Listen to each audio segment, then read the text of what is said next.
This video is sponsored by Squarespace.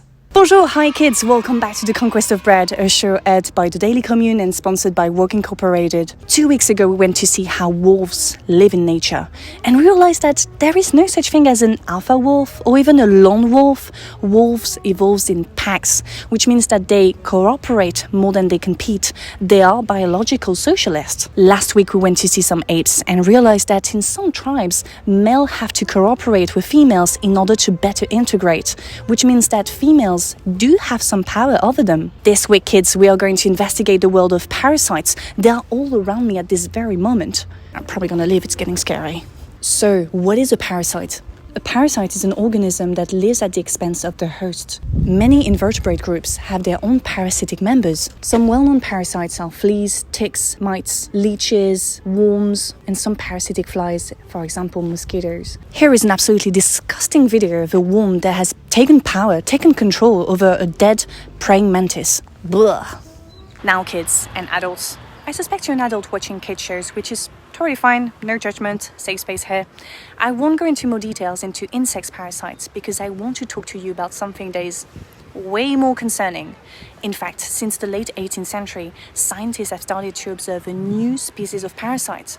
Those parasites are particularly difficult to identify because they tend to look like human beings. I say tend because some of them do have insect-like faces. What? You want to see what they look like? That's fair.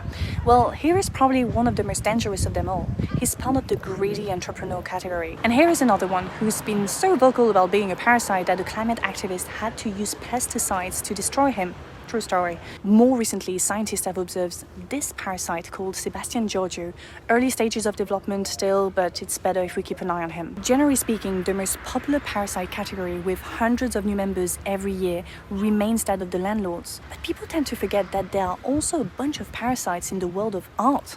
Those who are in the spotlights are called nepo babies. They and their parents are hooked onto their respective industries and suck every job opportunity they can. Just like insect parasites, those people are everywhere and made invisible at the same time. The specificity of these parasites is that they do everything they can to look like you and me. It's really hard to spot them in the wild. That dude over there might be one of them. Back in the old days, that specific class of parasites was extremely easy to identify because they looked strangely similar to one another and different from the people they chose as their hosts. In fact, scientists say that they progressively adapted to better camouflage in various ecosystems so that the infamous incident that happened in 1783 never occur again. But before we move on with the show, I need to introduce you to today's sponsor, Squarespace. Squarespace is an all-in-one platform for building your brand and growing your business online. You can create your own website around your preferred aesthetic from a catalog of templates and use it as a landing platform for all the activity you do: YouTube, online shop, blog, podcast, photography, etc.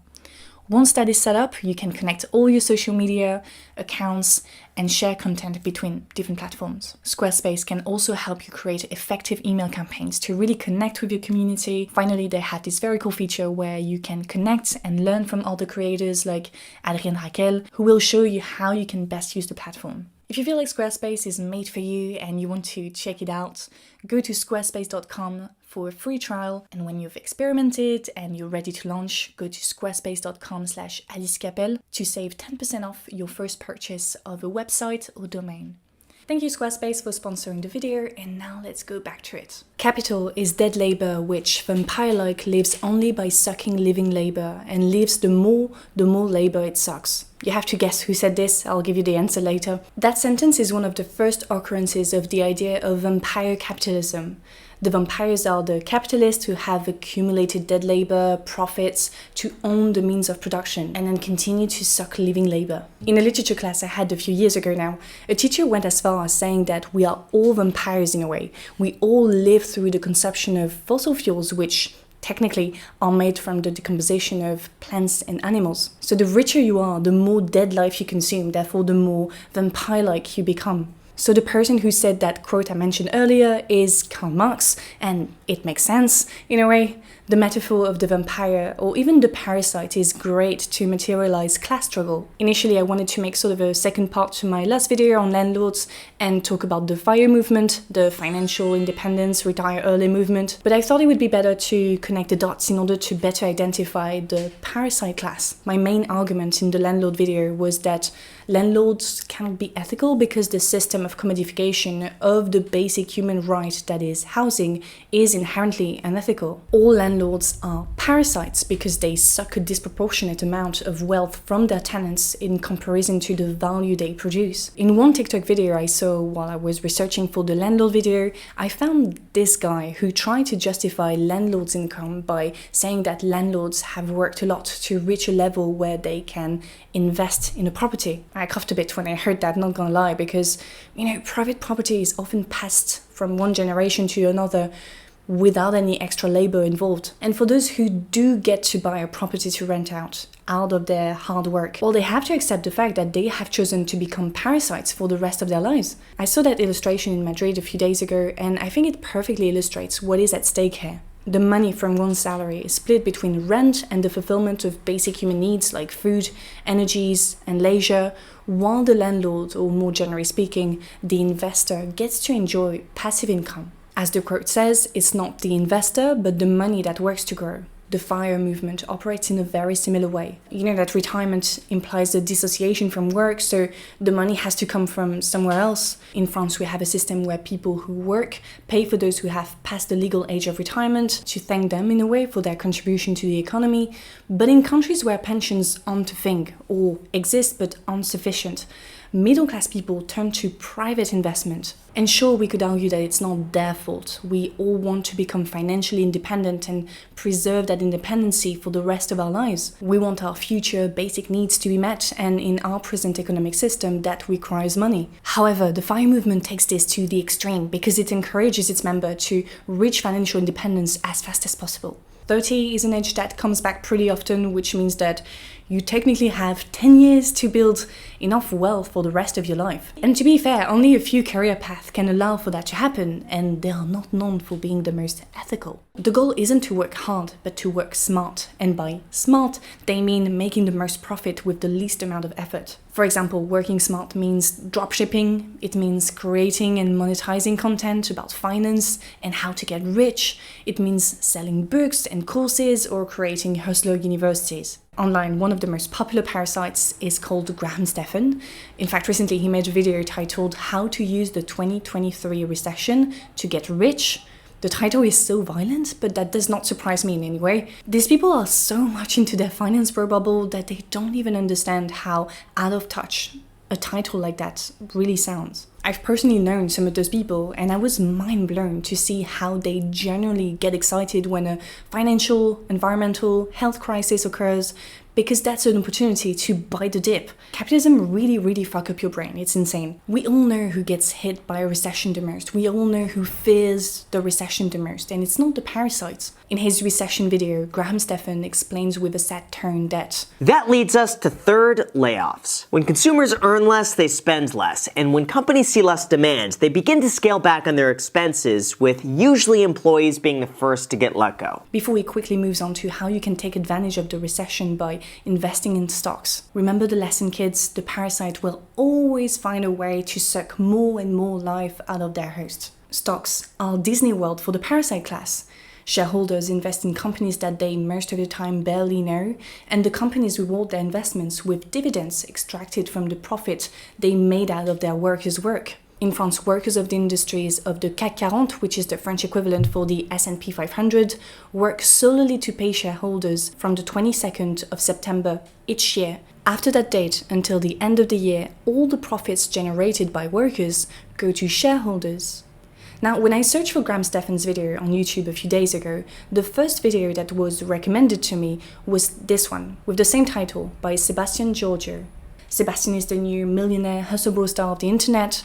He wants to make as much money as possible through passive income so that he doesn't have to trade time for money. Among his activities are flipping houses and cars, selling online courses, crypto gambling, digital marketing, YouTube ads, and most importantly, dropshipping. People like Sebastian's constantly invent new ways to generate passive income, therefore to become a parasite. And they're also very good at triggering FOMO, urgency, or as Jennings wrote in her article, they are very good at making you feel dumb for not already having done what they tell you to do. However, a casual stroll through dropshipping forums will reveal plenty of people who spent everything they had on Facebook and Google Ads to market their products, only to rack up thousands in debt. Or you also find literal children asking about how to start their dropshipping businesses. People like Giorgio, Andrew Tate, Tim Ferriss, and just hustle bros in general are mega parasites. They do everything they can to draw more people to their content by using FOMO, by constantly saying that they do it to help people achieve financial freedom, and then proceed to suck everything out of them with online courses or by forcing them to get into crypto for their own benefit and whatnot. They are not geniuses, they are gurus. They need our money and attention, and that's all they care about. However, this new kind of parasite is different from the typical landlords and shareholders. Like Giorgio and Tate, they are younger and they come from more diverse backgrounds. It's important to know that the target audience of those hustle bros is often young men living in low to middle income areas. Sebastian Giorgio himself immigrated from Romania to the US with his family and experienced some degree of poverty as he grew up. He knows how to talk to his audience because he used to be like them. However, he betrays them by almost forcing them to invest their money into high-risk businesses or gamble with crypto. What Sebastian does reminds me of what sports betting platforms do. In France, one of the leading sports betting platforms, Winamax, was forced to stop an ad campaign called Tout pour la daronne, which means all for the mother, but daronne is a term that mostly young people use. So they had to remove the ad because authorities said, quote, it spread the message that sports betting could contribute to social success, meaning upward social mobility, specifically that of the mother and the son, thanks to the money he made through sports betting. For me, that's exactly what Sebastian and other hustle bros do when they promote extremely risky investments like crypto and leveraging while sharing their personal story, sitting in their $1 million home. They use young people from low-income areas, thirst for social mobility, and despair for the future. Financial insecurity is a very scary feeling, and I can understand that people turn to hustle culture as a form of escapism to nurture the belief that there must be a way out of it. I mean, I almost fell deep into it myself when I was a teen. But that is how the system works. By fostering the idea that the situation you are in right now is your choice, that there is another option, but that you're too lazy to take that risk. Social mobility is not a choice. According to the OECD, it takes on average 4.5 generations for low-income families to approach the average income in their societies. So I don't know if you followed what's been happening in France in the past few months. I'm probably going to make a video on it. But Macron's government had planned on doing a pension reform, moving the age of retirement from 62 to 64.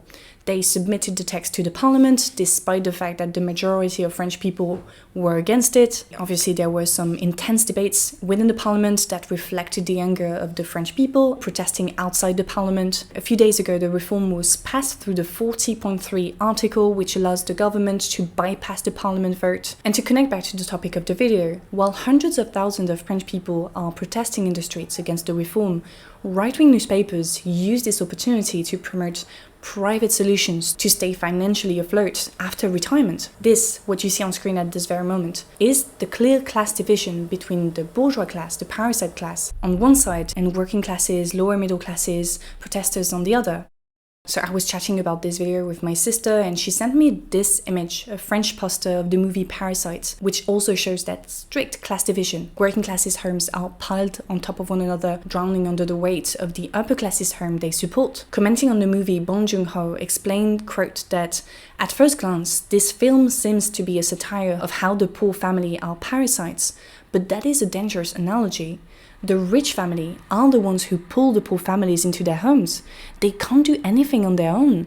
They have to rely on others to wash their dishes, to drive, all the menial tasks. So in terms of labor, you could say that the rich family are parasites as well. We constantly hear that the rich makes our economy flourish, they create jobs, trickle-down economics, blah blah blah. And on the other hand, we hear that people on benefits are entitled, irresponsible. So to conclude, in his book titled Parasites, French sociologist Nicolas Framont turned trickle-down economics upside down by showing that the upper classes of society actually cost us a lot of money and don't pay a lot of taxes in return in comparison to working classes and middle classes. They are the real parasites. So Framont says it's urgent that we recreate a strong class consciousness, that we continue to use terms like the rich, the bourgeois, the parasite class, that we point a finger at them to materialize their existence. But he also recommends that we go beyond class consciousness to create class trust, so that we stop seeing the ultra-rich as gurus and reject our own class identity in the process. The ultra-rich don't add much value to society. They accumulate money that they spend in ways that mostly benefit those already on top. Also, they are simply not compatible with the society we must create to save our planet. They are the parasite class. And what do we do to annoying parasites? That's it for today. Thank you for watching the video. I hope you enjoyed it. As always, the conversation continues in the comments section. Don't forget to like, to subscribe if it's not already done. Thank you to Squarespace for sponsoring the video. Thank you to my Patreons for their support. And a special thank to top tier Patreons: Patricia, Marcelo, Christopher, Ian, Donage, Ren, Alex, Sam, Manuel, Dakota, Jay, Benjamin, Oswald, Perry, and Carla. Other than that, I'll see you very soon. Salut! Who are you? Who are you? What is the meaning of life?